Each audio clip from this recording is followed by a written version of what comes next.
Kerusuhan supporter pecah usai laga PSIM vs Persib Bandung di Yogyakarta. Dengan berjalan kaki, warga Kabupaten Pati beramai-ramai menuju kantor pos untuk kirim surat ke KPK meminta Bupati Sudewo diperiksa. Penyandang disabilitas di Pekalongan mengikuti pelatihan digital marketing sebagai upaya kemandirian ekonomi.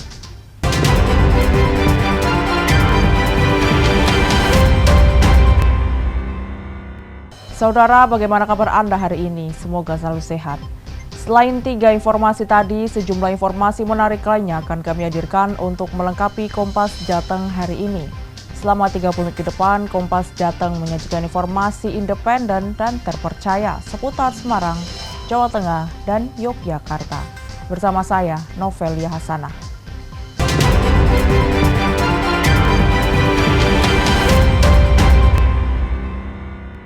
Sejumlah peristiwa mengawali Kompas Jateng pagi ini, saudara. Bentrok antar warga dan supporter sepak bola pendukung Persib Bandung usai laga PSIM vs Persib terjadi di Yogyakarta pada Minggu malam. Kerusuhan akhirnya berhasil diredakan polisi setelah mengevakuasi supporter Persib Bandung ke Makobrimob-Polda DIY pada Senin dini hari. Keributan antar warga dengan supporter pendukung Persib Bandung kali pertama terjadi di Jalan Yogyakarta Wates. Keributan dipicu bus yang ditumpangi pendukung Persib Bandung menabrak seorang pengendara sepeda motor di kawasan Gamping, Sleman. Demi menyelamatkan diri dan penumpang, pengemudi bus kemudian melarikan kendaraannya ke halaman Mapolsek setempat, namun terus dikejar warga hingga terjadi bentrokan. Polisi kemudian berhasil meredakan suasana panas antar kedua kelompok yang bertikai setelah mengerahkan puluhan personel Brimob. Namun ternyata keributan antara supporter Persib Bandung dengan warga justru merembet ke tengah kota Yogyakarta, tepatnya di kawasan Malioboro. Para supporter sempat melarikan diri ke lokasi parkiran bus Ngabean, namun terus dikejar warga. Aksi pengerusakan bus yang ditumpangi supporter Persib Bandung pun terjadi di Taman Parkir Ngabean. Sebuah bus dan 1 minibus dirusak warga Yogyakarta, sementara sejumlah supporter Persib terjebak di dalam kendaraan. Namun suasana panas kembali berhasil diredakan polisi setelah para supporter Persib Bandung berhasil dievakuasi ke Makobrimob-Polda Daerah Istimewa Yogyakarta menggunakan kendaraan rantis. Ya, itu tadi ada sedikit perselisihan antara salah satu supporter ya, besar, nggak tahu itu dari mana yang jelas. Tapi minta perlindungan di Polsek, kemudian kita lindungi dan saat ini sudah dievakuasi. Ya, kita evakuasi karena ada masyarakat yang berkumpul, kemudian kita amankan penumpang, kemudian kita pindahkan dan sekarang sudah aman. Baik. Tidak ada korban jiwa akibat peristiwa ini, sementara sejumlah orang mengalami luka ringan akibat terkena lemparan benda tumpul. Michael Aryawan, Kompas TV, Yogyakarta. Sementara itu, saudara, 2 kelompok pelajar terlibat aksi tawuran di Kabupaten Boyolali, Jawa Tengah. Tawuran terjadi tidak jauh dari rumah dinas Bupati Boyolali. Dalam video amatir warga, terlihat 2 kelompok pelajar saling lempar batu dan berbuat anarkistis. Tawuran ini terjadi tak jauh dari rumah dinas Bupati Boyolali, Jalan Merbabu, Kelurahan Siswadipuran, Kecamatan Boyolali. Itu pertama pada datang dari barat, Pak, Ganesha sama dari timur. Itu pada bicara agak keras-keras, terus Harkap pada lari ke sini. Ganesha pada bawa batu, dan lempar-lemparan ke sini, Pak, posisinya. Jam 1:30. Itu Barkap sini balang pakai batu nah mobil. Polisi menangkap sejumlah pelajar yang terlibat tawuran. Setelah diperiksa, polisi menyebut para pelaku juga mengkonsumsi minuman keras. Di Boyolali ya ada beberapa anak sekolah yang kita amankan dari kepolisian. Dan anak ini disinyalir akan melakukan tawuran dan semua mengkonsumsi minuman keras. Di kami di sini menghimbau dari pihak kepolisian agar para orang tua, guru, tenaga pendidik semua, ayo kita sama-sama melakukan himbauan kepada anak-anak kita supaya tidak mengkonsumsi minuman keras, kemudian juga menghindari tawuran pelajar, karena tentunya ini sangat merugikan bagi anak-anak kita sendiri. Apabila yang terlibat, ini bisa diproses secara hukum. Apabila itu menimbulkan kerusakan atau kemudian korban luka, ini juga pasti akan menjadi atensi untuk kita bersama diproses melalui hukum. Kasus tawuran antar pelajar yang melibatkan dua kelompok ini saat ini dalam penanganan Polres Boyolali. Nikolaus Irawan, Kompas TV, Boyolali, Jawa Tengah. Yang juga menjadi sorotan pagi ini, saudara, kasus kematian diplomat Kementerian Luar Negeri Arya Daru Pangayunan masih menyisakan tanya bagi keluarga. Pihak keluarga menduga ada keterlibatan pihak lain dalam kematian Daru. Ayah diplomat Kementerian Luar Negeri Arya Daru Pangayunan akhirnya buka suara setelah polisi menyatakan anaknya tewas terlakban tanpa ada keterlibatan pihak lain. Ayah almarhum Daru meminta bantuan Presiden Prabowo Subianto untuk mengusut kembali misteri kematian anaknya. Subaryono, yang merupakan pensiunan dosen Universitas Gadjah Mada Yogyakarta ini berharap Presiden bisa membantu keluarganya mencari keadilan lewat para pejabat negara, mulai dari Kapolri, Panglima TNI, hingga Menteri Luar Negeri. Kami mohon kepada yang terhormat Bapak Presiden Republik Indonesia, yang terhormat Bapak Prabowo Subianto. Kami mohon dengan rendah hati dan kami mohon setulus-tulusnya. Kami mohon Bapak bisa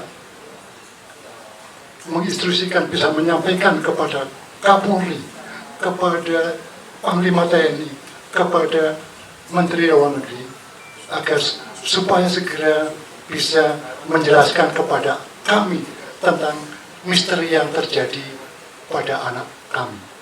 Sementara ini kami betul-betul tidak berdaya karena informasi beredar sangat variasi, sehingga kami tidak tahu. Yang tahu saya adalah bahwa Daru di mata kami, di sepengetahuan kami adalah yang saya sampaikan tadi, dia pribadi yang mandiri, yang bertanggung jawab dengan keluarga, dengan orang tuanya, dengan masyarakat, dan tentu saja dengan tempat dia bekerja. Ayah Arya Daru Pangayunan, Subaryono, dan keluarga yakin anaknya meninggal secara tidak wajar. Ada sesuatu yang kami merasa tidak melakukan hal yang buruk, tetapi kemudian ada hal buruk yang terjadi pada keluarga kami. Itulah mengapa kemudian kami keep silent. Kita menjaga tetap diam, kemudian merenung-renung untuk itu sampai kami. Melalui kuasa hukumnya, pihak keluarga yang tidak puas atas penyelidikan polisi menunjuk kuasa hukum untuk mengawal kasus kematian Arya Daru Pangayunan. Kuasa hukum keluarga Daru, Nikolai Aprilindo, mengatakan keluarga Daru juga meminta polisi melakukan rekonstruksi ulang dan otopsi lengkap dalam kasus kematian Daru.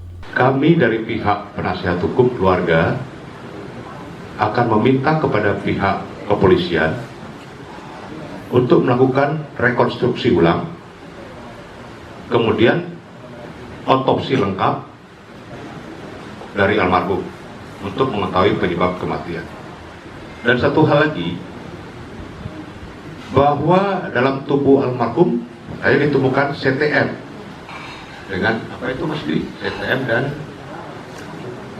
ada satu obat lagi, paracetamol. Almarhum tidak mempunyai alergi apa-apa dan tidak pernah mengkonsumsi CTM menurut keterangan istrinya. Dari mana CTM itu masuk dan berapa kadarnya? Sampai sekarang belum pernah diungkapkan. Sebelumnya, keluarga melalui kuasa hukumnya juga menyatakan ada sejumlah kecurigaan yang membuat pihak keluarga yakin ada keterlibatan pihak lain dalam kematian Daru. Michael Aryawan, Kompas TV, Yogyakarta.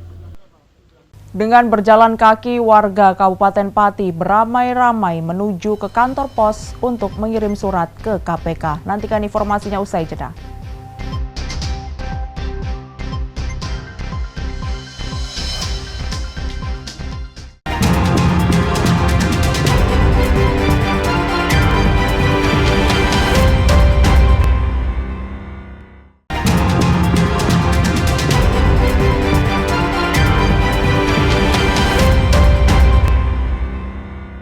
Terima kasih Anda masih di Kompas Jateng bersama saya, Novelia Hasanah.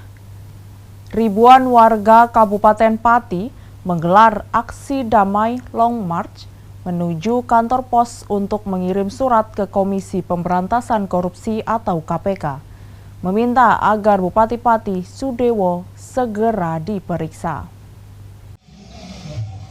Sambil membawa surat, warga Kabupaten Pati beramai-ramai berjalan kaki atau long march menuju kantor pos. Surat yang ditujukan ke KPK ini meminta agar Bupati Pati Sudewo segera diproses hukumnya terkait kasus korupsi di Direktorat Jenderal Perkeretaapian saat menjabat sebagai anggota DPR periode 2019-2024. Aksi damai ini digelar masih menjadi bagian dari keresahan warga Kabupaten Pati atas kepemimpinan Bupati Sudewo. Warga pun mengirim surat secara pribadi dan menggunakan uangnya masing-masing untuk biaya pengiriman surat. Dukungan dari semua pihak untuk kita sama-sama mendorong proses penegak hukum kepada koruptor. Sebelumnya, sejak Senin pagi, warga Kabupaten Pati mendatangi posko di depan kantor Bupati untuk menulis surat yang sudah disediakan oleh koordinator aksi, yang berisi desakan untuk memeriksa dan memaksulkan Bupati Sudewo. Surat ke KPK. Ya. Kenapa, Pak? Kenapa? Untuk pemusnahan Bupati Sudewo. Biar nangkep Sudewo.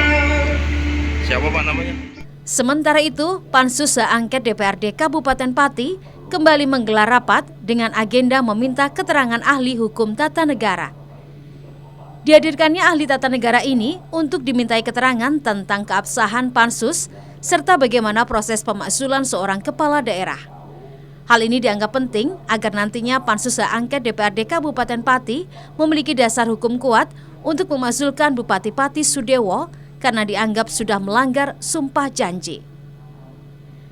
Tim Liputan Kompas TV, Pati, Jawa Tengah.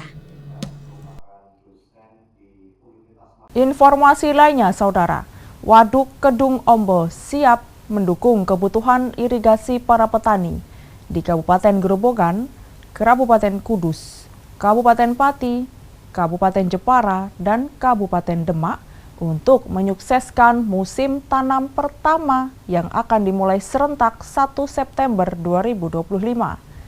Kesiapan tersebut ditandai dengan volume air yang sangat mencukupi dan sistem distribusi yang telah terkelola dengan baik.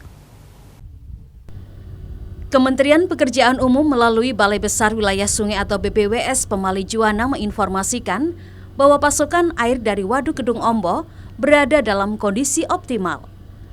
Waduk Kedung Ombo ini memiliki daya tampung 700 juta meter kubik untuk melayani 64.000 hektar yang tersebar pada 5 kabupaten, yakni Kabupaten Grobogan, Kabupaten Demak, Kabupaten Pati, Kabupaten Jepara, dan Kabupaten Kudus. Kepala Balai Besar Wilayah Sungai BPWS Pemali Juwana, Sudarto, memastikan debit air Waduk Kedung Ombo lebih dari cukup dan siap mengairi sawah warga kapanpun diperlukan.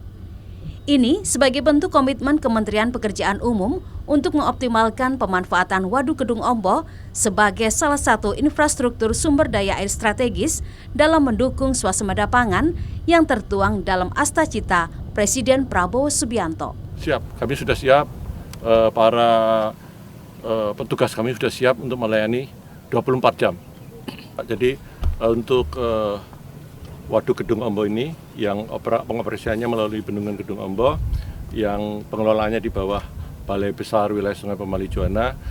Kita sudah menyiapkan, Pak. Kita sudah melakukan operasi dan pemeliharaan kami sudah selesai kemarin dari bulan Agustus sampai di menjelang akhir Agustus ini sudah selesai, sudah siap untuk melayani para petani yang memang membutuhkan air.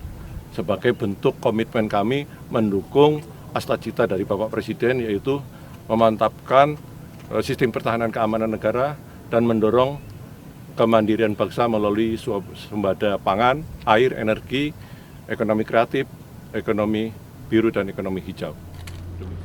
Sementara itu, Ketua Daerah Irigasi atau DI Sidorejo Kabupaten Grobogan, Marioto menyatakan komunikasi dan diskusi demokratis antar kelompok perkumpulan petani pemakai air menjadi kunci kelancaran distribusi di tingkat lapangan.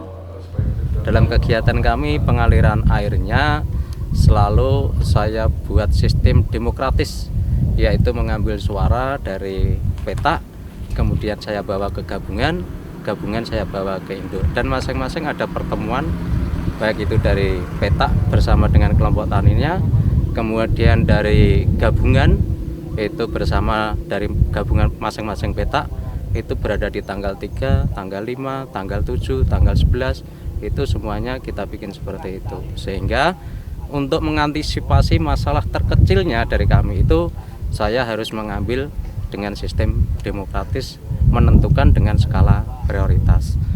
Ketua Federasi Sistem Irigasi Waduk Kedung Ombo, Akrab, mengatakan adanya Waduk Kedung Ombo bisa membuat sawah warga Kabupaten Kudus yang awalnya tak ada hujan, kini bisa tanam hingga 3 kali dalam setahun. Dan para petani Kabupaten Kudus setiap masa panen rata-rata antara 6 hingga 7 ton gabah. Sedangkan untuk palawija pada masa tanam ketiga sekitar 1,5 ton. Bahwa manfaat air Kedung Ombo setelah dibangun kemudian dilaksanakan pelayanan itu sungguh besar sekali, termasuk dari tadaudan menjadi sistem irigasi teknis, sehingga di wilayah naungan Waduk Kedung Ombo ini bisa melaksanakan pola tanam yang 3 kali, padi, dan palawija, sehingga pendapatan petani semakin bertambah. Kesiapan yang dilakukan Kementerian Pekerjaan Umum beserta jajarannya pada Waduk Kedung Ombo dipastikan akan sepenuhnya menjadi pilar penting bagi produktivitas pertanian dan ketahanan pangan Indonesia, khususnya Jawa Tengah. Prahyuda Febrianto, Kompas TV, Grobogan, Jawa Tengah. Kita bergeser ke Kabupaten Kebumen, Saudara. Sebanyak 22.000 warga memadati alun-alun Pancasila, Kabupaten Kebumen, Jawa Tengah, menyaksikan pembukaan Kebumen Fest 2025 Sabtu kemarin. Warga Kabupaten Kebumen dibuat kagum dengan pertunjukan tari kolosal dan drone show.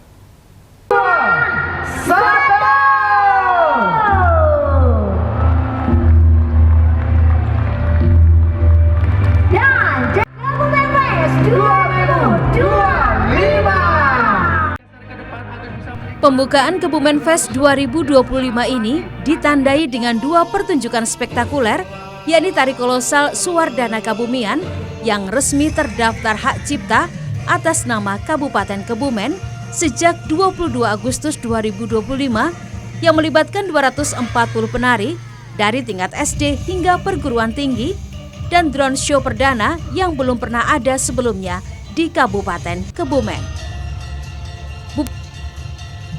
Bupati Kebumen, Lilis Nuryani, mengatakan Kebumen Fest 2025 bukan sekadar hiburan, namun menjadi momen bersejarah bagi masyarakat. Kebumen Fest merupakan wujud semangat Kebumen berdaya, sekaligus bagian dari perayaan hari jadi ke-396 Kabupaten Kebumen dan selebrasi masuknya Geopark Kebumen ke jaringan UGGP dengan dilakukan penandatanganan MOU antara pemerintah Kabupaten Kebumen dan Institut Teknologi Bandung. Kerjasama ini ditujukan untuk mengembangkan Geopark Kebumen sebagai pusat riset dan edukasi, terutama melalui kampus geologi Karangsambung. Ini kan festival bagi masyarakat, Festival Kebumen Fest. Ini merupakan kebanggaan bagi masyarakat Kebumen. Seperti itu, dan kita banyak sekali stand-stand, terus masyarakat juga sangat senang adanya Kebumen Fest ini.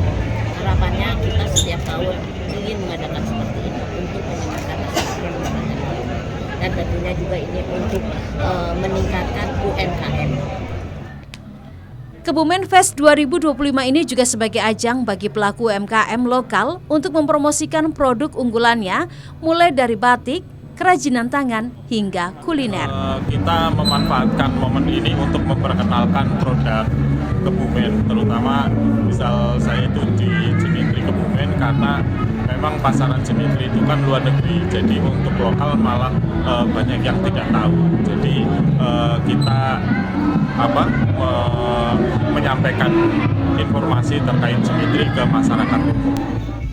Di Kebumen Fest 2025 ini, puluhan ribu warga juga dihibur dengan penampilan grup musik Gil Kolstik yang membuat warga bernyanyi dan bergoyang bersama. Hantoro Wibowo, Kompas TV, Kebumen, Jawa Tengah. Penyandang disabilitas di Pekalongan mengikuti pelatihan digital marketing. Nantikan informasinya usai jeda.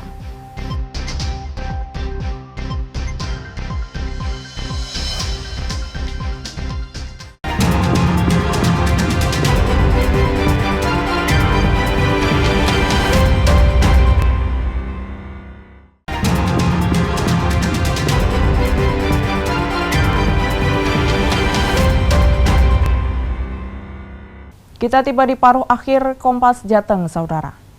Puluhan penyandang disabilitas di Kota Pekalongan, Jawa Tengah mengikuti pelatihan digital marketing sebagai upaya kemandirian ekonomi. Mereka belajar membuat pesan promosi hingga menggunakan media sosial untuk memasarkan produk. Selama 3 hari pelatihan, peserta disabilitas dibimbing mengenai dasar-dasar digital marketing dan membatik ramah lingkungan.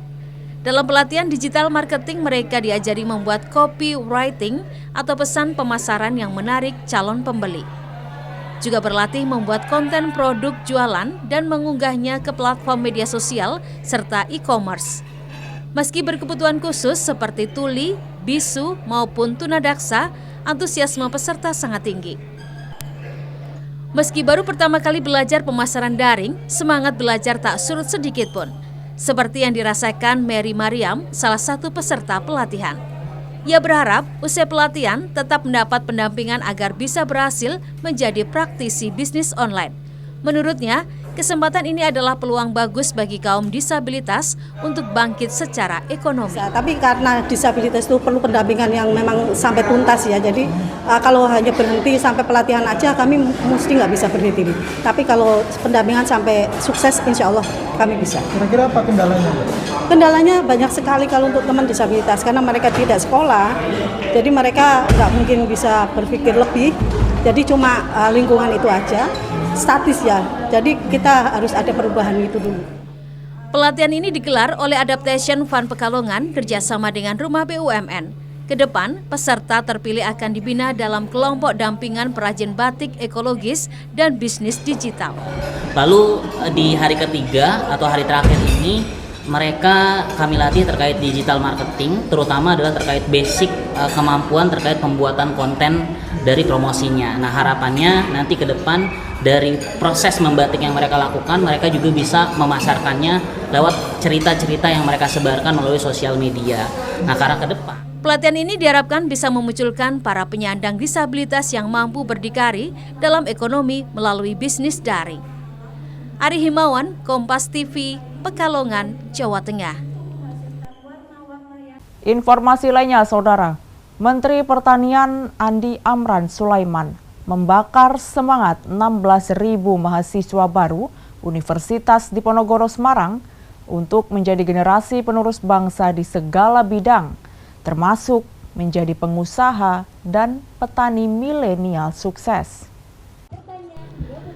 Hadir dalam acara orientasi Diponegoro Muda 2025 di Stadion Diponegoro Undip Semarang, Menteri Pertanian Andi Amran Sulaiman tak henti-hentinya memberi motivasi kepada 16.000 mahasiswa baru untuk menjadi generasi penerus bangsa yang sukses.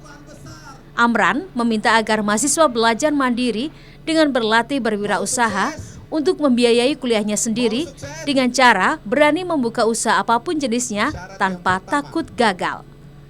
Agar mahasiswa bisa menjadi sukses, maka mahasiswa harus pegang kuncinya, yaitu punya integritas tinggi, jujur, disiplin, serta kreatif.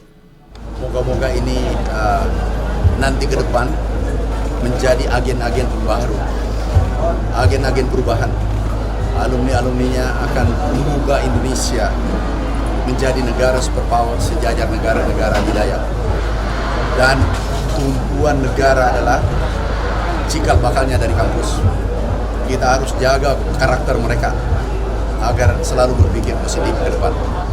Sementara itu, Rektor Universitas Diponegoro Profesor Suharnomo berkomitmen akan berupaya menjadikan mahasiswa yang berkualitas sehingga ke depan bisa menjadi penerus bangsa. Rupanya beliau integritas untuk pertanian, untuk pemihakan pada rakyat, saya rasa sangat mengagumkan. Mudah-mudahan anak-anak kami 16.000 mahasiswa baru Undip mendapatkan inspirasi dari beliau, cara berbisnis, integritas, menghormati orang tua, dan semuanya untuk NKRI. Saya rasa kami sangat terima kasih Pak Menteri, betul-betul asupan yang sangat bergizi dan bagi semua, saya rasa. Dalam kegiatan orientasi Diponegoro Muda 2025 ini juga ditampilkan drama tari mahasiswa yang menceritakan agar mahasiswa baru tidak boros dan berlatih hidup hemat serta konsen pada kuliahnya. Senat Puji, Kompas TV, Semarang, Jawa Tengah. Informasi tadi sekaligus mengakhiri Kompas Jateng hari ini. Saya Novelia Hasanah, mewakili kerabat kerja yang bertugas mengucapkan terima kasih atas perhatian Anda. Selamat mengikuti acara kami selanjutnya, Kompas TV, independen, terpercaya. Sampai jumpa.